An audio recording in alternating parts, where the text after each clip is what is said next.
Greetings again, old school gamers. Today's brief thought, is a little bit about online gaming etiquette.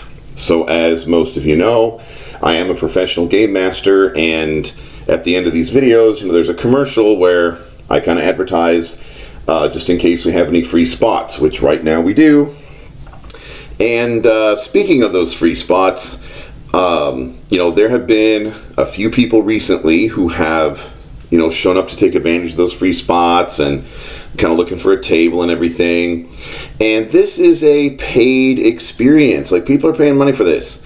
And so sometimes, sometimes groups come to me like pre-made. Like, sometimes there are groups that form a table that they were already a table, like before they met me. Like, they would have been a table even if I was never born.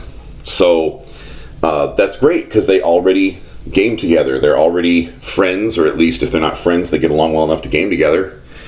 And that's good. But a lot of our tables at Grumpy Old GMs are put together with strangers, and strangers don't always have personalities that get along and stuff. So one quick bit of gamer etiquette here.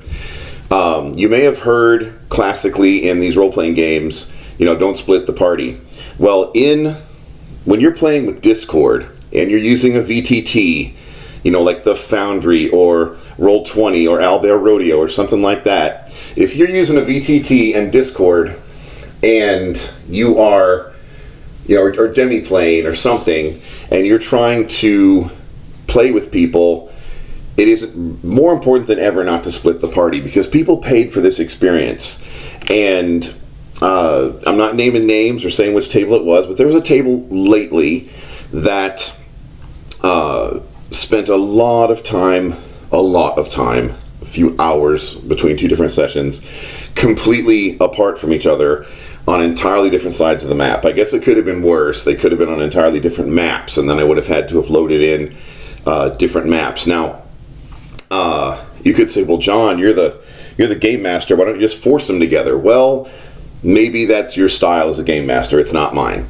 But that being said, it is a paid experience that some people are paying for.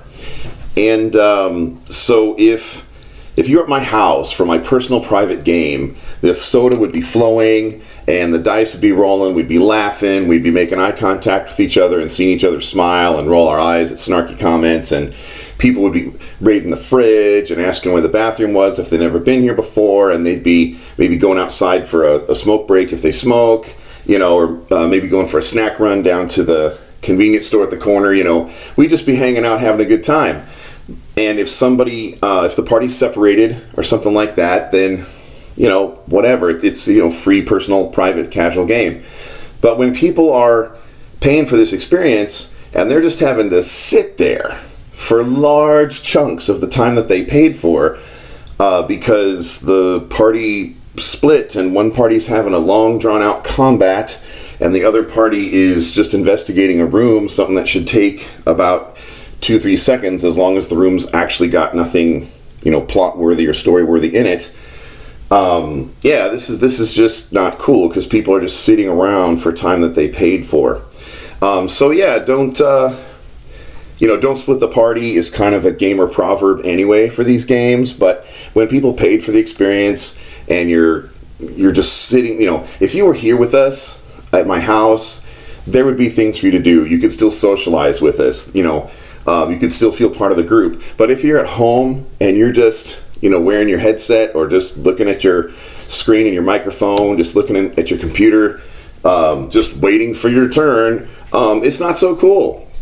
So, quick bit of gamer etiquette. When you're gaming with Discord and a VTT, it's even more important, don't split the party. All right, so tomorrow we'll get to a nicer topic again. But in the meantime, we'll see you around the gaming table. Hey, if you'd like to actually play with me as the DM or one of the other grumpy old GMs you might see on this channel, then reach out to our Discord. If you're seeing this on YouTube, it'll be in the comments down below. And if you're seeing this on TikTok, then just look for Grumpy Old GM's Discord server or come to our website, even better, even easier, grumpyoldgms.com. And if there's space at our tables, then, because I'm an actual real person, not one of these AI GMs that apparently D&D Beyond is supposed to be getting. Since I'm actually a real person, I only have so many nights and so many spaces at the table. But I keep the website pretty updated as to whether there's room at a table. So if you think about gaming with us, check out grumpyoldgms.com. All right, we will see you around the gaming table.